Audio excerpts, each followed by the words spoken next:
égal à ça, la semaine dernière. Hein, Vous voulez à combien? 23, mais 23.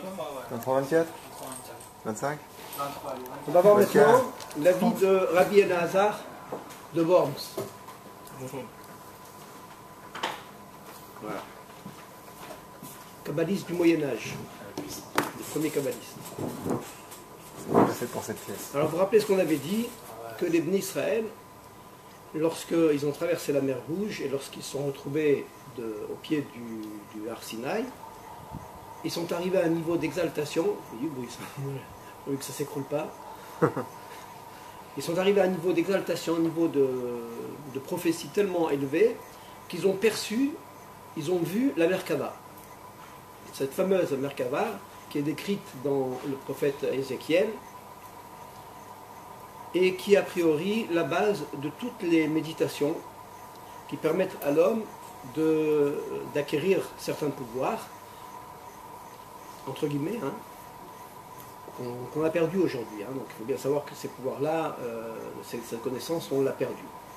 Mais j'ai vu un peu plus loin, j'ai traduit le livre parce que j'étais dehors, donc je n'ai pas pu amener tous mes livres. Et j'ai vu que Rabbi Saadia, je crois que c'est Rabbi Saadia Gaon, il connaissait cette pratique. Donc elle s'est perdue il y a quelques centaines d'années, mais jusqu'à un certain temps, elle était encore connue. De Worms. petit à petit, on va prendre tous les jours. Comment va mon ami? Ça va bien? Non, ça me fait plaisir. Donc il écrit dans Echalot Zutarti, c'est un des livres qui parle des palais spirituels, les Echalot. C'est un thème dans la Kabbale. Donc c'est connu qu'il y a un sefer qui s'appelle Sefer Echalot de Rabbi, fameux Rabbi Eliezer dont on a parlé Shabbat, etc. Et donc il ramène, alors écoutez bien, j'ai traduit, vous voyez, j'ai fait un beau travail, j'ai traduit, il ramène donc une idée comme ça, pour expliquer comment se fait-il que les Bnei Israël, malgré leur élan spirituel, ils aient pu tomber si bas. T'es content? Oui. Non, moi aussi je suis content, je t'aime.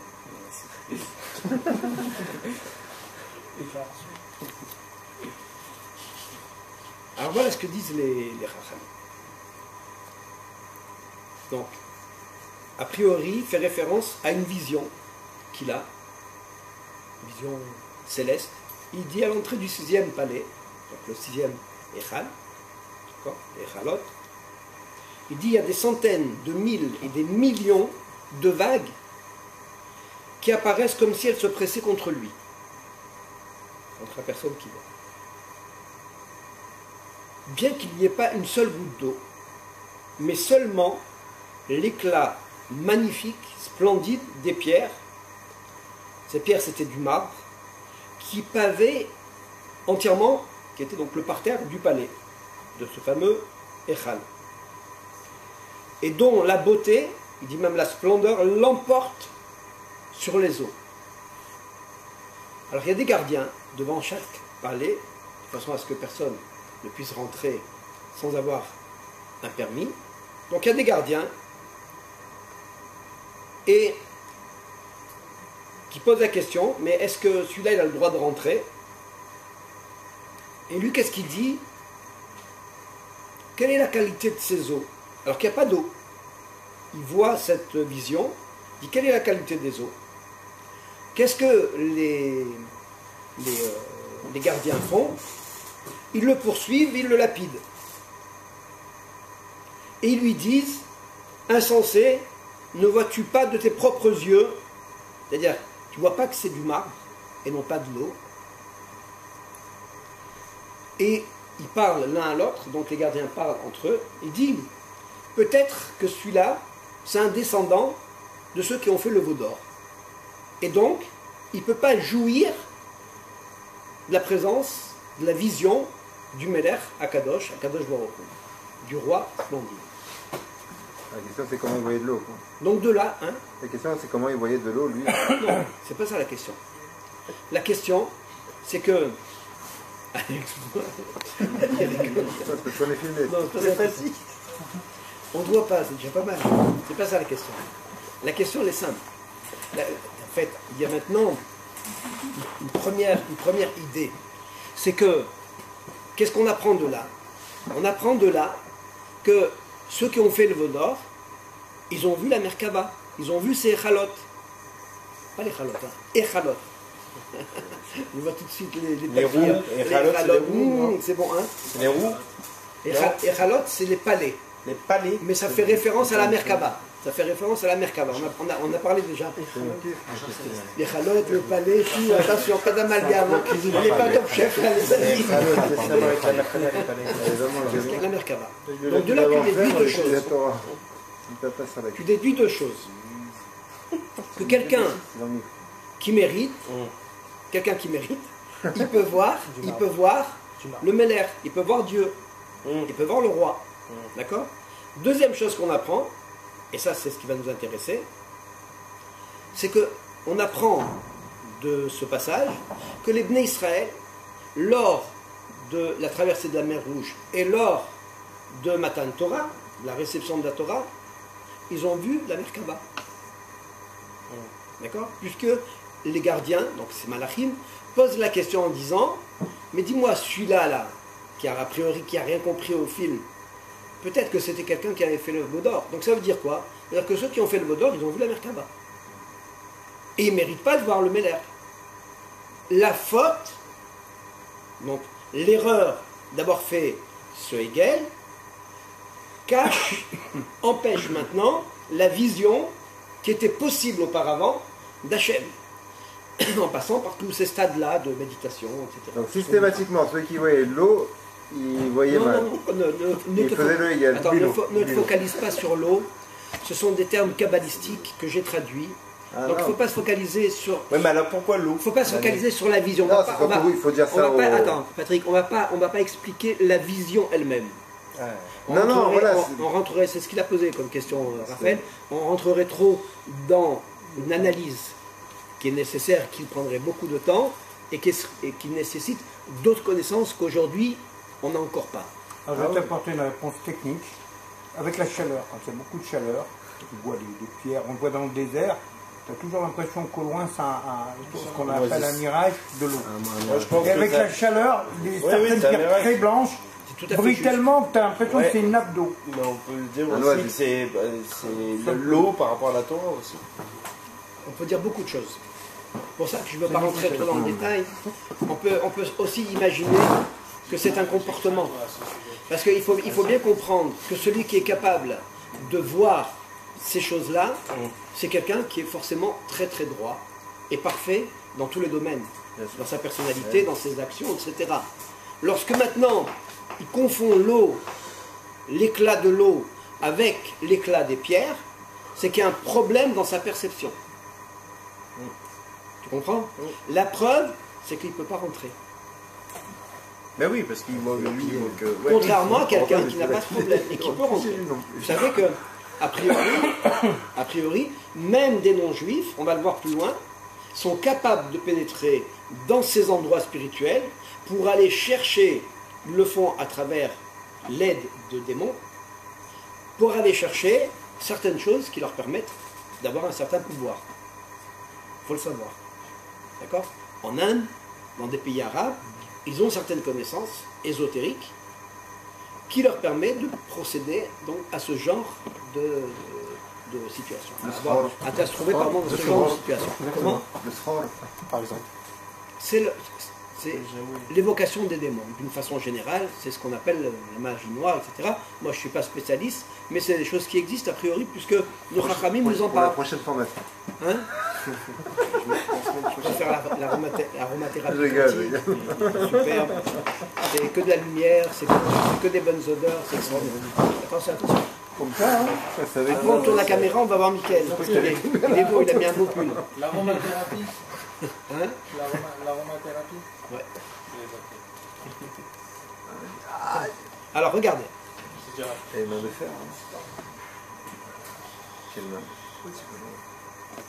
Donc, a priori, d'après Rabbi Elazar de Worms, c'est la vision de la Merkava qui les a fait chuter. C'est le fait qu'ils voient dans la Merkava ce taureau-là, donc on a vu qu'il y avait quatre visages, qui me rappellent le taureau, l'aigle, Le le lion. lion et l'homme. Donc dès qu'ils ont fait la faute du veau d'or, c'est marqué que le visage du taureau a été enlevé. Par rapport au Hegel. Ouais. Il a été enlevé. D'accord? Maintenant, il faut savoir qu'est-ce que recherchaient ceux qui ont fait le veau d'or à travers leur comportement, à travers leur action. Alors regardez ce qu'il dit. On est toujours dans le Echalot du Tarti de Rabbi Elazar de Born. Je peux juste te poser une question. Ouais, avec plaisir. Quand tu m'as dit, donc si on comprend ce que tu as dit, ils ont vu la Merkava, bon, il y avait la tête de taureau, ça a un rapport avec le Hegel, donc le taureau. Et pourquoi ça n'a pas été le lion? Ou l'aigle? Très bonne question, on va voir. Ah bah, On va voir. D'accord? Des fois, il en pose. Non, d'abord, c'est une question évidente. Pourquoi Condor. quand, Le condor, le il condor. y a beaucoup de pays qui ont comme symbole, symbole national l'aigle. Les États-Unis, l'Allemagne, qui ont l'aigle. Alors, peut-être qu'ils n'ont pas voulu déifier l'homme. On peut répondre comme ça peut-être. Reste à savoir pourquoi ils ont choisi le taureau. il a peur de parler maintenant parce qu'il y a mieux. Montre-le un peu. Montre-le un peu. Non. Je crois que le taureau c'était par rapport à ça. On va voir, ouais. Par rapport à qui? Mais pas que ça. Pas que ça. On va voir. Regardez. Par rapport à ça. Alors quel est leur désir? Alors maintenant il faut bien comprendre une chose. C'est qu'ils savaient très bien que Moshe n'était pas mort. Ah, il le savait? Pourquoi? C'est simple.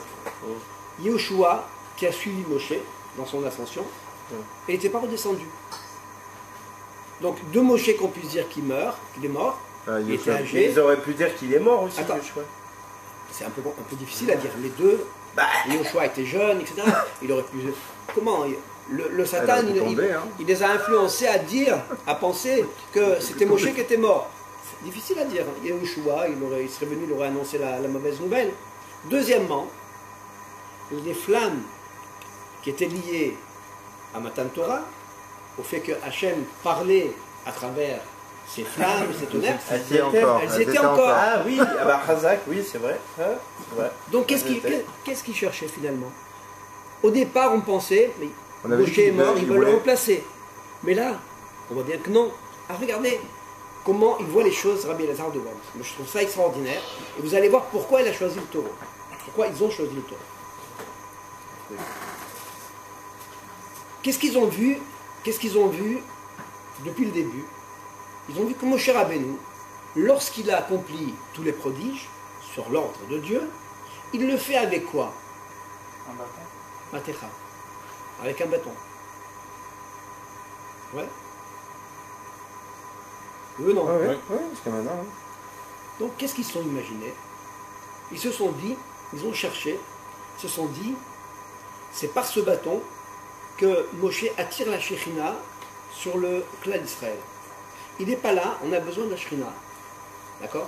Qu'est-ce qu'ils ont fait? Mais ils se sont dit, on va demander à Aaron, son frère, qui connaît le secret, comment attirer la Shekhinah à travers, nous aussi, un objet, à travers un objet. Qu'est-ce qu'ils ont fait? Ils ont construit le feu. Mais ils voyaient les flammes. Hein? Ils voyaient les flammes, ils savaient très bien Mais- qu'il y avait une présence quand même. Non, non. Je suis en train de m'imaginer la chose. Et peut-être il s'est dit Ils les avaient, flammes, ils avaient a priori une Savoir très que bonne... Moshe n'était pas mort et que Hachem parlait toujours à Moshe Rabbeinu, Oui, mais la présence de Dieu leur manquait. Ils l'ont fait a priori par amour. comment elle se définissait la présence de Dieu par rapport à... Le feu, la nuée. Non mais c'est vrai, je veux dire, rechercher quelque chose qui est intérieur, c'est énorme, Alors, il faudrait définir ce que c'est que la Shekhinah. c'est ça. Maintenant, lorsque sur le rabbi de Worms, il explique ça, alors il explique que ce manque existait bien puisqu'il aura fallu une compensation. Sinon, il n'aurait pas cherché. Oui. Donc, a priori, tant que Moshe est là, il ne ressent pas le manque. Mais ce manque-là, peut-être qu'il provient que Moshe l'a pris avec lui le bâton, et que c'est le bâton Moshe lui-même. qui attire. Non, le bâton qui attire, non. A priori, c'est pas Moshe. C'est pas comme ça qu'ils ont compris les choses. À travers l'objet. C'est quand même Hachem qui a dit à Moshe Juste- prends le bâton, donc Ouais. ça vient tout du bâton. C'est cohérent comme image. Hein. L'idée, elle est cohérente. Je sais pas ce que vous en pensez, vous. D'accord? Juste Daniel, pour que ça soit clair, quand tu as dit qu'ils ont demandé à Aaron de comment faire pour avoir le secret, etc. Je sais pas. Quand ils ont fait le veau, c'est pas sur les conseils d'Aaron, d'accord? C'est pas Aaron qui leur a dit c'est un veau. Aaron, il a C'est pas Aaron qui leur a retardé dit. l'affaire. Aaron, il a tout fait pour retarder. Parce qu'il savait que. Et c'est pas Moshe est opposé. arrivé. Il s'est pas opposé. Comment Oui. ne pas s'opposer? Il leur a pas dit de faire la faute. faute. Avant. Tu sors d'Égypte, la mer elle s'ouvre. T'as plein de miracles, putain. Et bah, en Il leur a plus, pas dit de faire la je suis faute. pas un warner, mais t'es un naze, t'as rien compris, je sais pas. Pas du tout. Et moi je suis là, je te mets une claque, ça. Pas du tout. Moi, je vais te répondre facilement. Mais je suis peut-être pas racham, vous allez Non, me dire. si mais- tu comprends, regarde, Christian. mais putain. Si tu comprends qu'ils ont cherché à attirer la Shekhina, c'est-à-dire la présence divine, par leur action.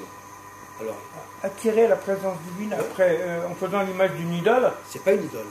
Un veau d'or, c'est on va quoi? voir, c'est pas une idole. Oh là là. C'est pas une idole. Attention. Ça représente, on n'a pas le droit, c'est marqué, c'est dans les. C'est marqué. Alors une batterie. traite aussi le bâton de Moshe d'idole. C'est mort pour la Non, c'est un instrument. Nuance. Le veau aussi est un instrument pour attirer la présence divine. On va voir comment. Ah Vous ouais, avez c'est quels ils ont pas, il y a pas de- Les cassés, les cassés. Vous avez quoi aujourd'hui? Il y a un malach ici, il y a quoi? Va savoir peut-être. Peut-être qu'il est là. Vous avez peur? Même lui s'est mis là, t'as vu? Oui, 50 euros. c'est ma formation qui a fait ça. C'est qu'on va aller au fouet. Au restaurant avec les J'ai pas 50. Celui qui touche le téléphone, il paye une tournée. Ça existe, ça existe. Ouais, donne-moi 10, c'est pas grave. Ils sont en train de faire les Banane, tu vas Black dire Room. bonjour. Ils sont en train de faire les Black Room restaurants. Les Black Room restaurants. C'est des restaurants où tu manges Je suis passé, on va t'excuser. Hein. la conversation avec la personne. Hein Je suis passé, on va t'excuser. Alors, reste à savoir pourquoi ils ont choisi comme forme le taureau. Le veau. Le taureau. Le veau. C'est un veau ou c'est un taureau? Alors regardez, pour quelle raison est-ce qu'ils ont choisi le taureau plutôt que l'aigle? Imaginez. Lorsque ils étaient sur la plage, abandonnés sur la plage, lorsqu'il y a eu Kriyat Yam-Souf, Attention, le Gilgoul. Non, c'est un peu le carré. il va être gilgoulé en truc en bois là. Oh, moi je servais à quelque chose. Comme madame. Alors, regardez, qu'est-ce qu'ils ont aperçu sur les bords de la plage? Et écoutez bien ça.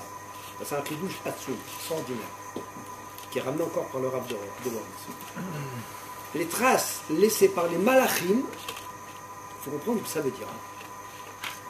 Les traces laissées par les malachim De noir. étaient des traces de sabots de veau.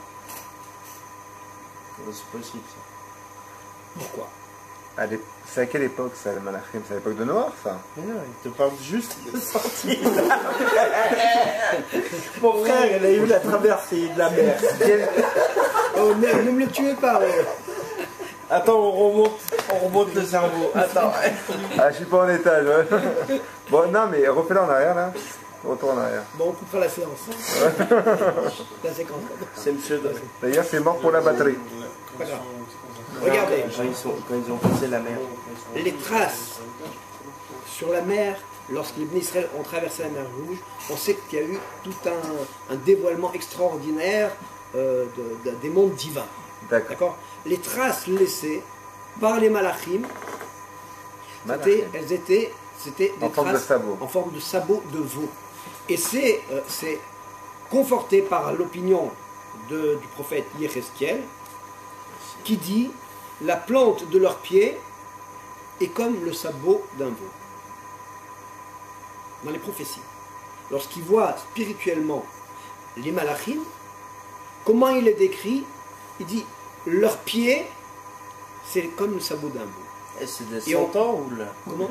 C'est des centaures ou quoi? Non, Ah non, mais. non, ça signifie des choses, Non, la question que j'avais, des c'est choses pourquoi il y précises. avait des sabots sur la plage des Malachim à ce moment-là? C'est ça la question en fait que je voulais poser réellement. C'est une allusion simplement pour t'expliquer pourquoi les Bnei Israël ont choisi le Ils l'ont veau d'or. vu, c'est pas une allusion. Pourquoi il y avait des sabots, des traces de sabots, ça, personne ne sait. Ah d'accord, mais oui, non, parce que ma question elle était là, elle était basée Les là-dessus. traces, elles étaient là.